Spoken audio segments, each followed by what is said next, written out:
Si Arman, o-order daw ng Red Chaser. Malaki. Pasensya na po. Mali yung inasal ko kanina. Huwag mo kayo mag-alala. Hindi na mauulit yan. Para sa'yo at tungkol sa'yo ang gabi na to. Para makilala ka nila na ikaw ang nag-iisang tagapagmana ng kapangyarihan ng mga Montenegro. Balang araw, yuyuko at lulud dyan sa harap mo. Kahit yung mga antipatikong politiko na yan. Comrades, ladies and gentlemen, ang kaisa-isa kong anak, Jesus Nazareno Montenegro.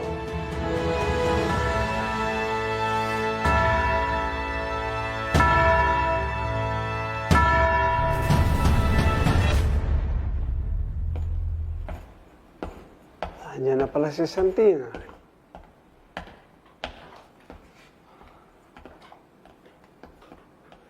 Nak, nabalitaan ko. Nagpahiram daw itong si Kuya Teban mo at si Kuya Kidlat mo. Ano? Napalaya mo na ang nanay mo? Nakalaya na po siya. Pero hindi ako yung nagpiyansa.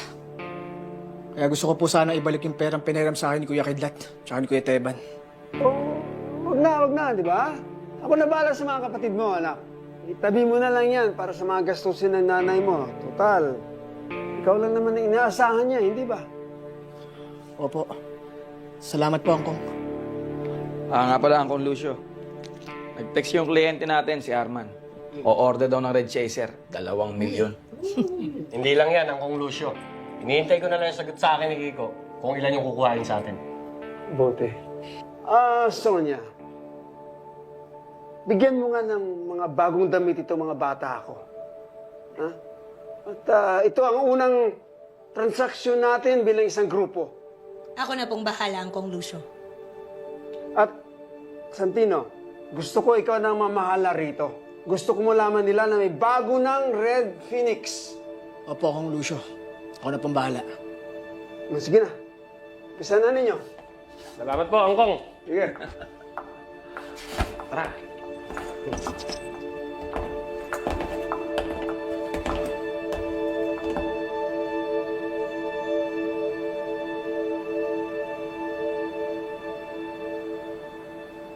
Ngayon sila mag-angas, di ba? May mga forma.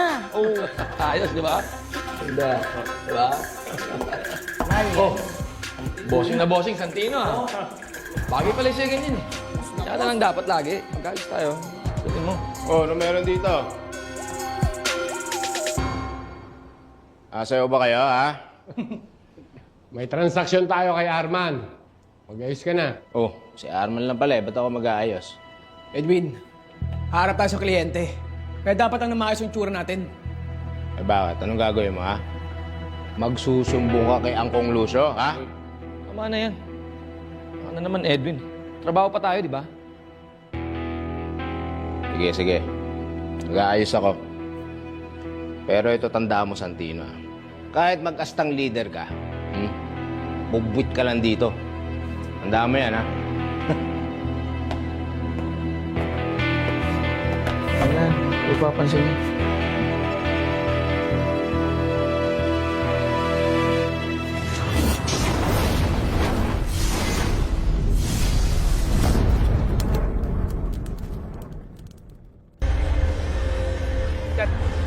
Yes ba tayo dito? Oo, huwag kang magalala. Mataas ang seguridad dito ni Arman. Kaya sigurado ligtas tayo rito. Bakit? Nagduwag ka ba, Santino? Ha?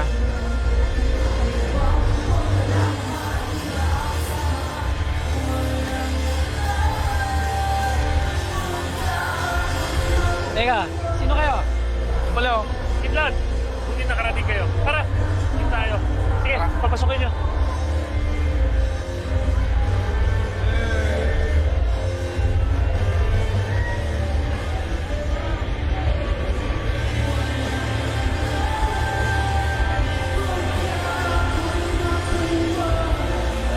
Kasi babe, eh kaya nahinalang mo kung kinita si Arman. Posible may transaction sila. Wait for my signal, over. Tatawagin ko.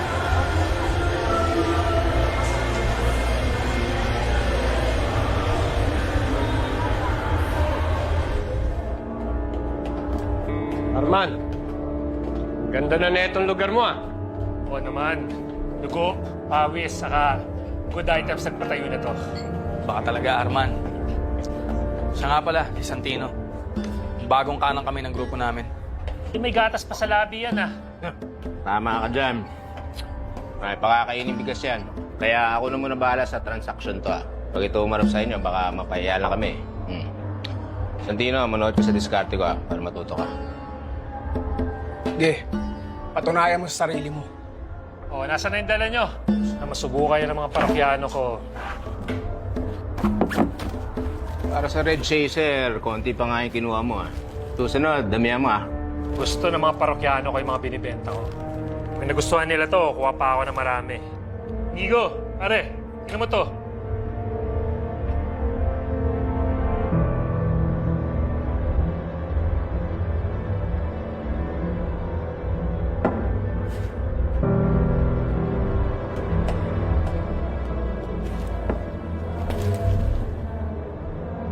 Mahirap kunin yung Red Chaser sa Quiapo, ah. Totoo ba itong dala nyo? Oo naman. Niloloko mo kami. Red Chaser, import to galing Hong Kong. Di naman kayo mga enchek. Mukha kayong tambay sa kanto. Tarantado ka rin, ha? Ha? Sino ka ba, ha? Yabang mo, ha?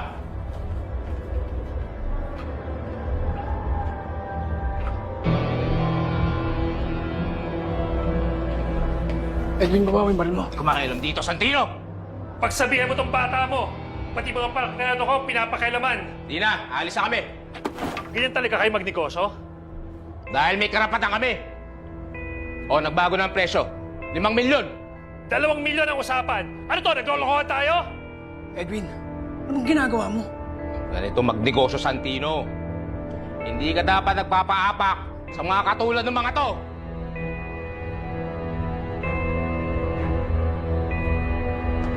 Baba niyo yung baril niyo. Baba niyo. Anong ginagawa nyo? Tutukan nyo! Tutukan nyo! Parang Arman, para ka namang iba. Baka pwede naman natin pag-usapan to. Hindi, kidlat eh. Nakipag-transaksyon ako na maayos. Tapos ng bata mo, niloloko ako. Edwin, sundin mo si Santino. Kung ayaw mong malagot kay Uncle Lucio. Tama na yan, Edwin.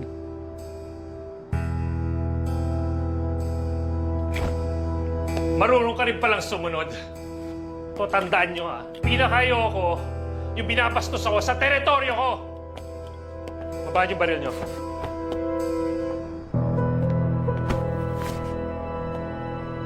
Boss, sensya na. Hindi kami pumunta dito para mang-insulto. May isang salita kami.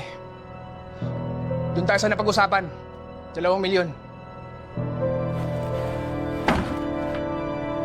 At kung gusto nyo, bababaan ko yung presyo para sa abala. Hindi. May isa akong salita. 2 milyon. Yun, magbabayad ko. Salamat sa pag-intindi, boss. Hayaan mo. Sa susunod na palitan natin, dadagdagan ko ang kalakal mo.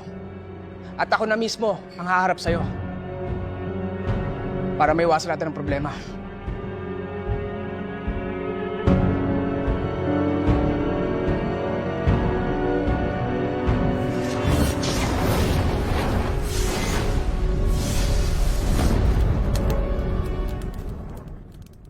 O, pakalat nyo sa labas sa mga parokyano natin.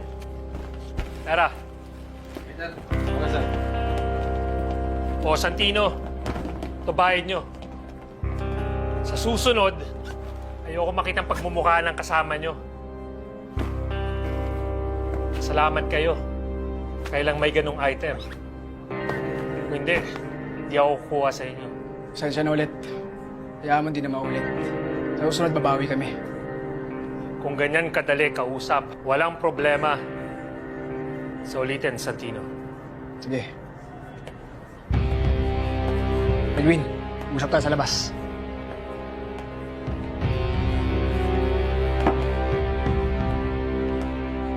Oh, mag-enjoy ka sa labas.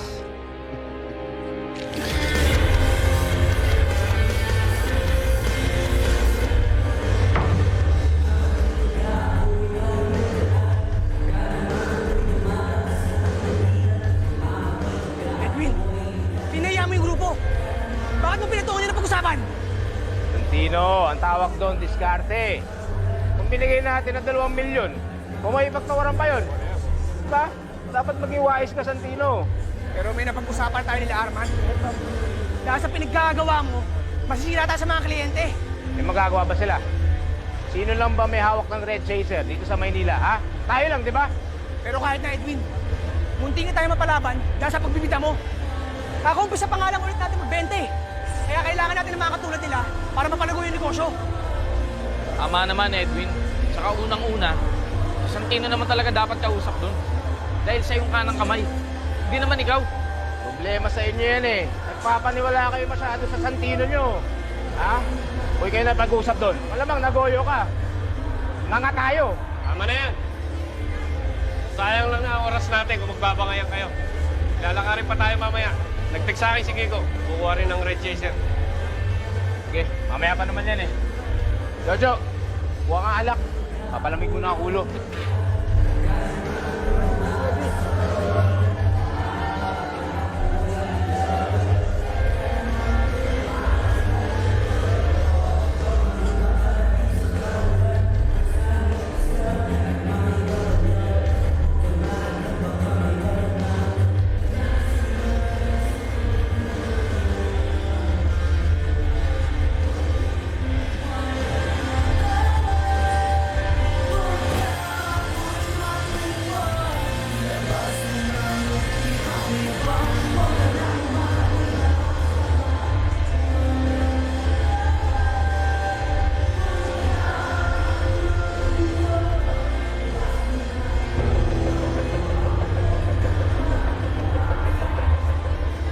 Painom?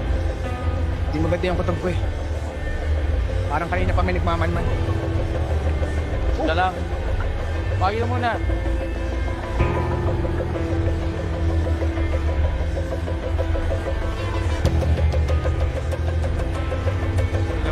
Yes. Una ako. Sige.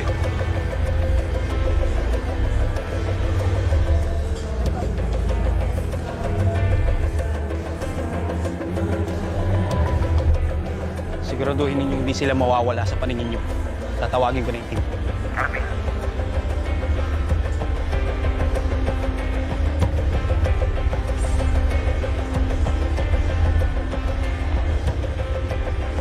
Dali lang.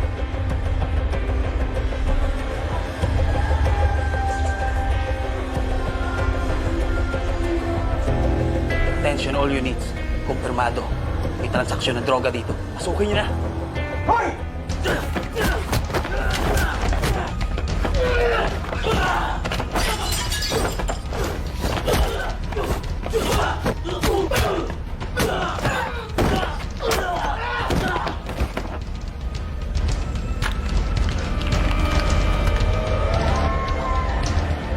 Tara na! Kailangan natin umalis! Ano? Bakit? May mga parak na parating! May mga tao sila dito! Cheers! Cheers. Lakas ang benta, brother.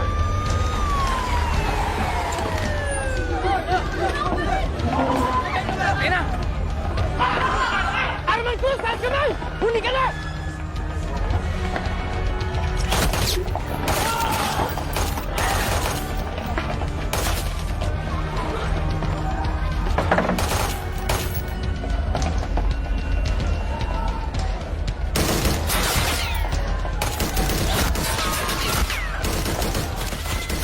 Tara! Umalis na tao! Hindi! Palag tayo! Hindi natin ito laban! Nakuha natin yung kailangan natin! Kaya natin mga yan!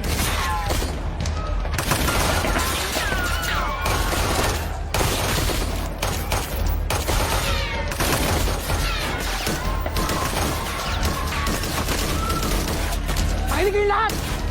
Maghanap kayong daan palabas! Kundi makamatay tayo! Tara! Dito tayo!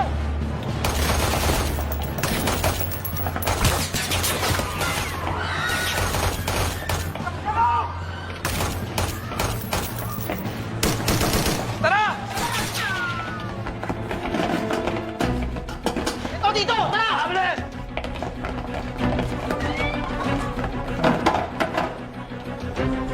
Hindi nila ako pwede makita. Itakas niyo ako! Di ba marami ang koneksyon? Gawa mo na paraan! Hindi ako pwede mahuli. Mayayari ako sa pamilya ko! Hindi, ikaw sasama sa akin!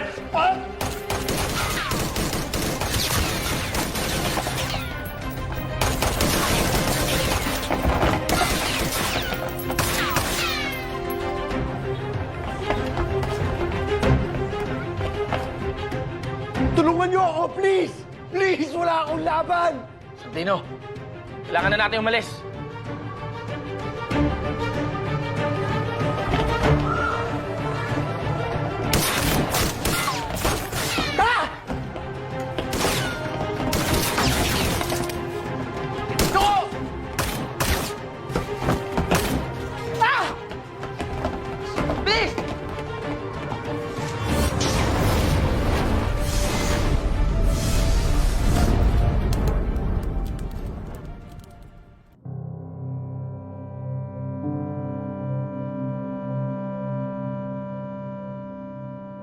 Magandang gabi po sa inyong lahat.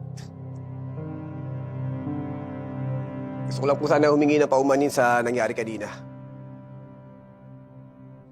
Sa pamilya Guerrero. Mayor.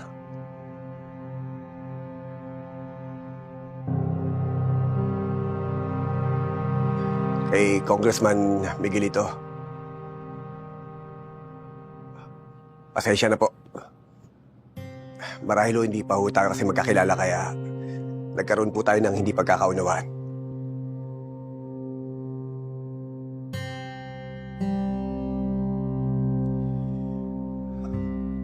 Hindi po ako sanay na umatin ng ganito kalaking okasyon at umarap po sa mga malalaking tao pero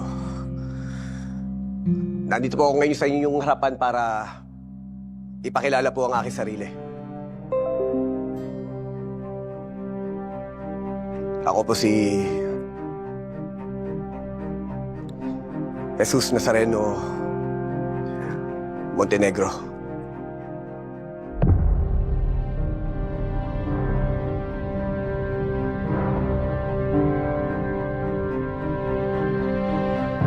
Matagal po kami nagkawalay ng tatay ko. Sa mahabang panahon, hindi ko po kilala ang totoong pagkatao ko. Lumaki po ako sa Quiapo. Nasanay ako sa magulo, marumi, at delikado buhay. Marami po ako natutunan doon. Ang lahat ng kalokohan, katarantaduhan, ang lahat ng mga madudumi at lahat ng mga iligal na negosyo.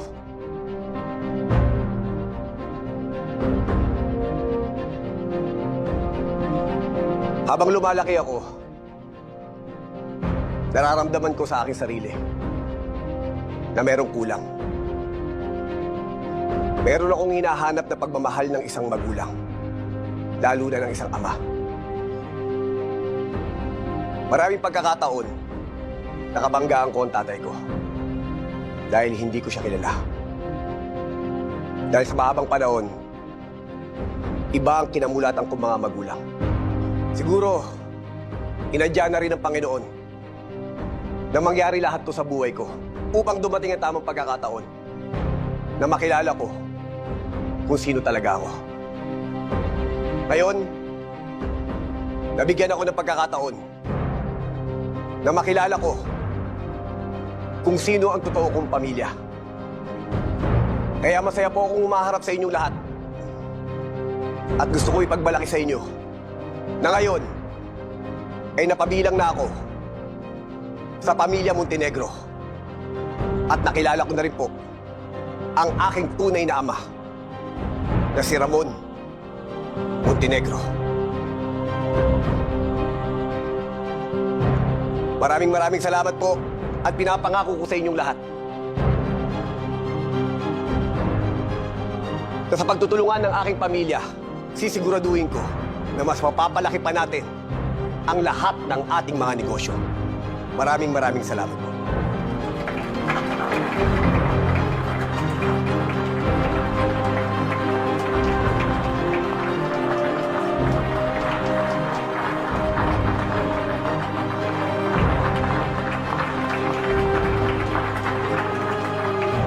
Para kay Tanggol!